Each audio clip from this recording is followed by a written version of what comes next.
have a prism on my forehead. I am Rebecca Carner, Biofield Tuner. Today's tuning is about resistance. And with that, let's just drop into where we are first, okay? See if you can feel your feet. See if you can find your breath, right? When I find my breath, I tend to deepen my breath, but if that's not your go-to, just notice that you're breathing first. Good, good, good. I'm here, I'm breathing. And then see if you can find your feet.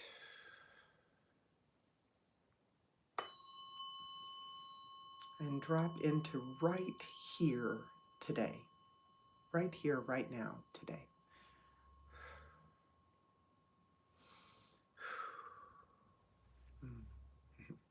That's funny, even that felt a little resistance. And then see if you can find your belly, right? See if as you breathe you can either soften your belly, or maybe it's easier to sort of find your belly if as you exhale you draw your navel to the spine.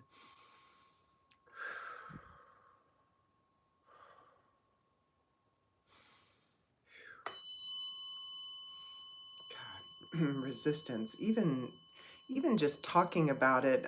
Brene Brown's work speaks of when you even say the word shame, it prompts the resonance of shame or the feelings of shame in somebody's system. And I feel the same way with resistance, right? Whew, that's a humdinger. Phew. So the title of today's tuning is "The Resistance is Always Bigger Than the Thing," right? The thing that you're resisting, the thing that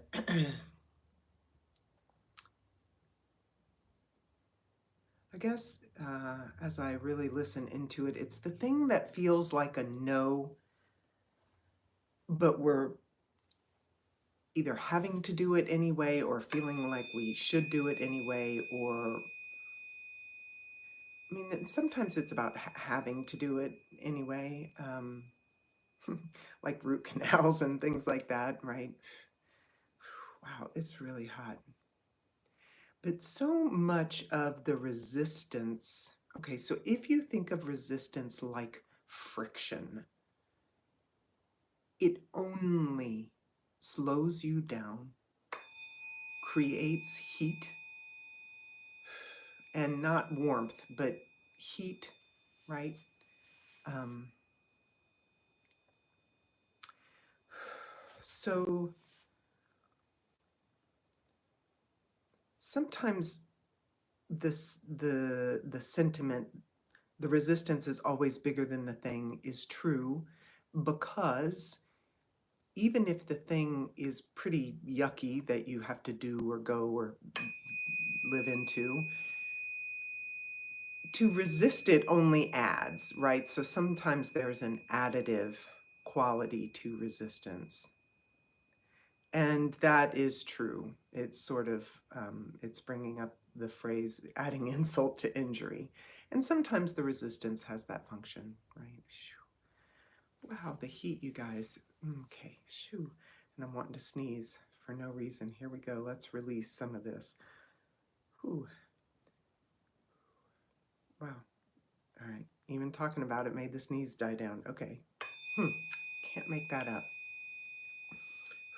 So, heat's buffeting back. Okay.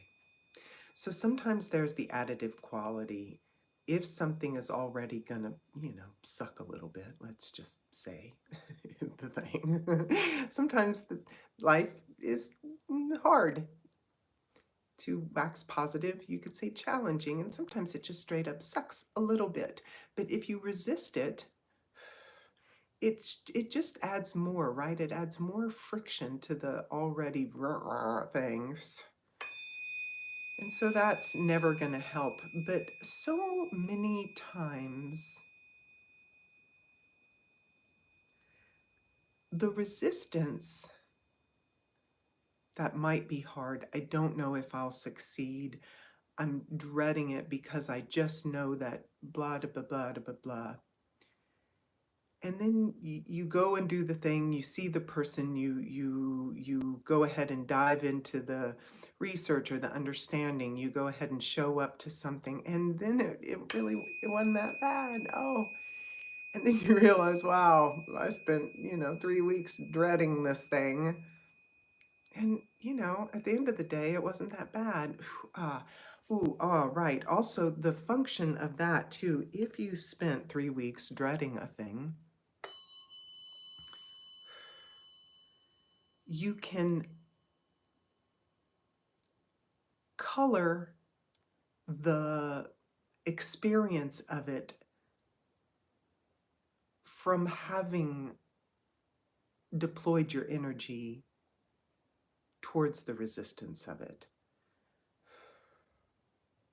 So it can impact the actual thing too. That is another way that the resistance is always bigger than the thing. Whew. Right.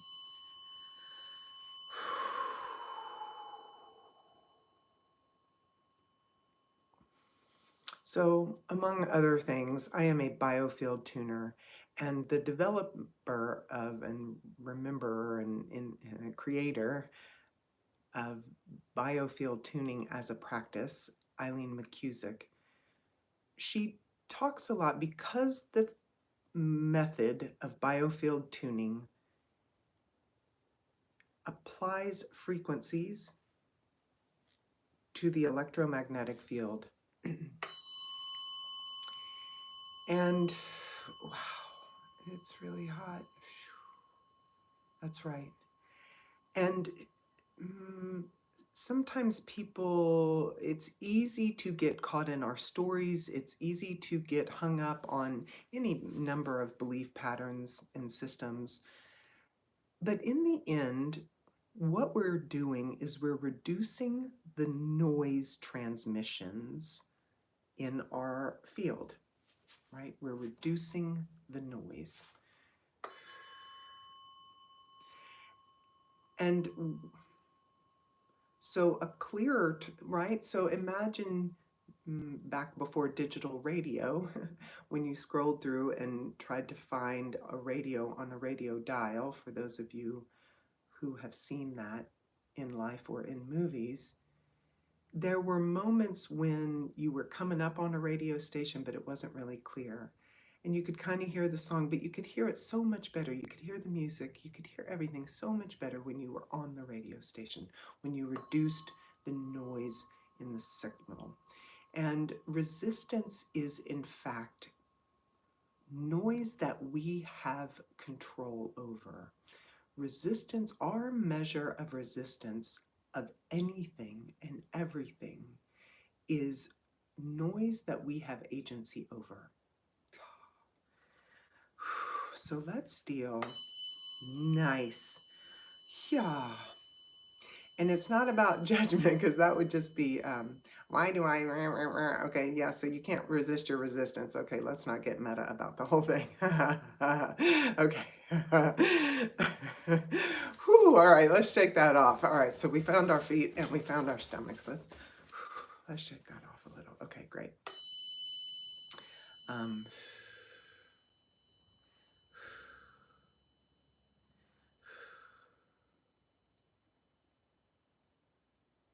Resistance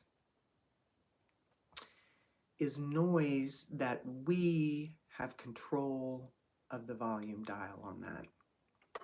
That's right.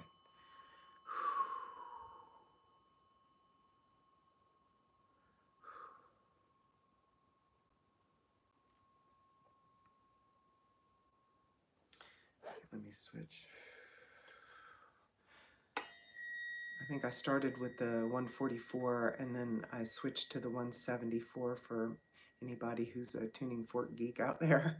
And now I'm on a 110, which is a custom fork that I had made for me. Yeah, the releasing of heat. So some of the resistance, sometimes to work with resisting. Okay, so even knowing that we're resisting, let's just talk a little bit about how to identify resistance. Because for many of us, it's a default position, vector, because we're so used to it, because a lot of things in life are hard or a little bit onerous. And so we may not realize when we're actually kind of resisting, right? Pushing against a thing. So resistance can be resistance. Man, I am resisting going to the dentist. I don't want to go do this. I'm resisting making this meeting with my boss, whatever it is.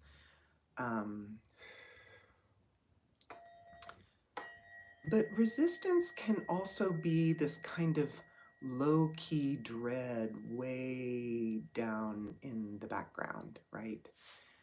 Resistance could be avoidance, right? Avoidance.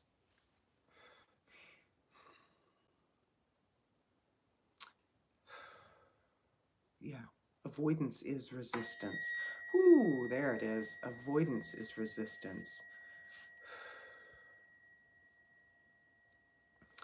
So if you find that you're having this kind of, it's kind of like if we know we're resisting something, then we know we're resisting something. But there's something, I'm being cued to really talk about the ways that we might not even know that we're resisting.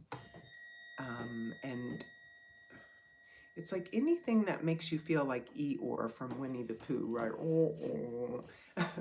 Okay, that's resistance. And I realize I'm not going to try and bliss any of this out. We're not going to be exuberantly happy to show up to absolutely everything in our lives. That's not real. And that's not really doable. But if everything is like this, like time to make the donuts, I gotta go, then, then the question is, what am I resisting? Why can't I show up to this with a happy heart? Like, sometimes really hard things or really sad things or really big things we can have a little trepidation about, but we can show up with a happy heart. We can show up fully. And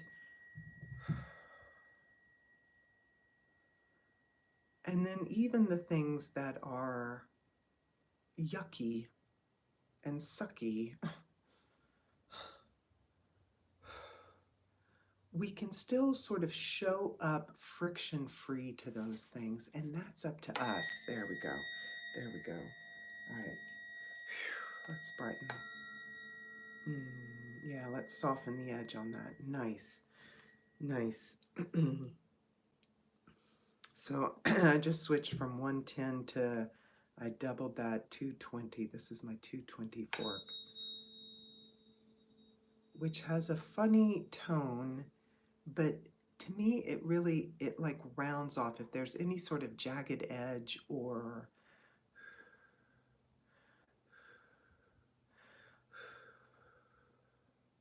self-judgment, because you've been cued to look at resistance, if you're kind of realizing, wow, wowzy, I got a lot of resistance in my system that I hadn't really been thinking about in those terms.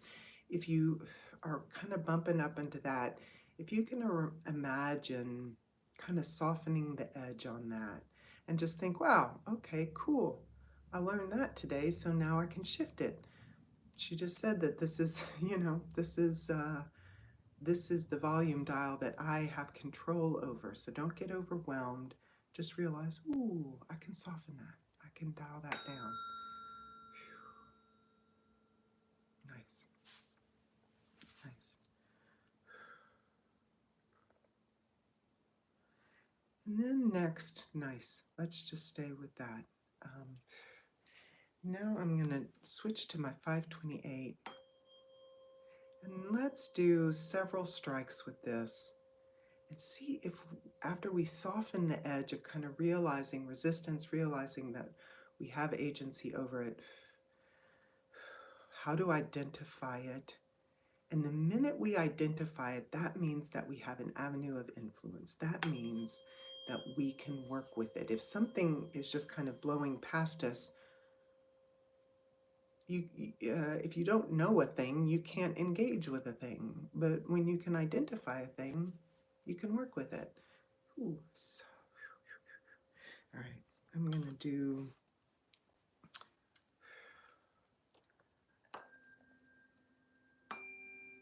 Oh. So these are tuned to the musical scale of C and G, and used in conjunction. It is an interval that lightens and brightens things. So we're going to do this.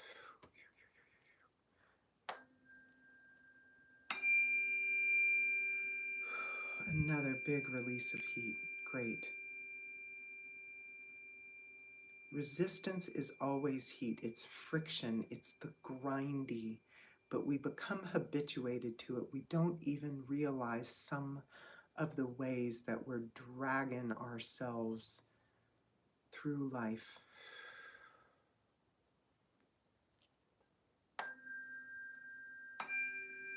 There we go.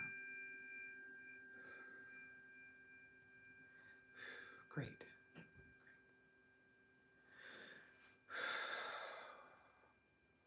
You can do this. You can have a life. Okay, yeah, and then the one other thing. So the other thing, right, so there are some things out there that are worth resisting. I don't know, worth resisting, that are worth changing. And so to use the word resistance, right, resistance and change are not the same thing. That's right. Right, because sometimes it's like, well, I want to resist this bill being passed, or something's political or social. I want to resist this trend. And that's not really the kind of resistance I'm talking about. Like, you can certainly work towards and live into your values, and if the culture that you're in isn't reflecting those values, that's worth applying yourself to. But even at that, sometimes the word resistance is used to describe that action, but that is energetically not what I'm talking about here. So I wanted to clear that off so that as we lean into the finale of this tuning, we can really, it's the interior practice of noticing where I'm resisting my life. I'm resisting the things that are coming up in me and for me, which is different than anything, quote, out there, right? So that is an important distinction. Ooh, see, nice. And right there, that's right, that's right. This little light of mine, right? Resistance is any way that you're dimming this little light of mine. It's not about the out there. It's about the in here. And noticing places where we can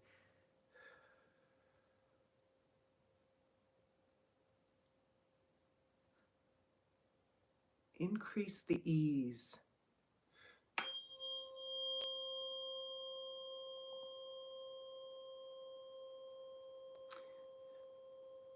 I think the French word for like glide or slide is glisser. It's like, instead of resisting or friction, like let's glisser. Where can I glisser more in my life, right? Let's do that. Let's do that. That'll be so much cooler, so much less heat, right? Nice, nice, nice. Well done, well done, well done.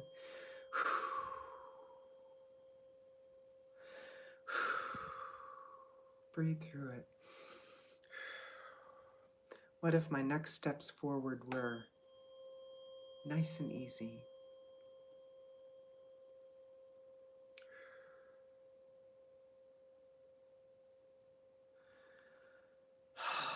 Wow, I was just able to breathe a little bit more fully. Excellent, excellent. Nice. All right, I am going to truly, that is the end of that. I feel complete with that. I'm going to read some of the comments here and follow the episode.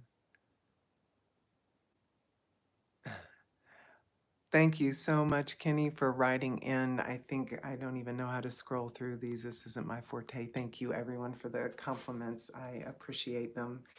I hope you enjoyed this. Please visit RebeccaCarner.com. If you want to learn more, if there's a link there to my entire library of videos, upcoming events, booking a session in person or virtually, or you can reach out for more information. Thanks so much, everyone. Have a great Wednesday and a great day. And here is to more slide, more glissé, and less resistance in our days. Thank you. Thank you. Bye.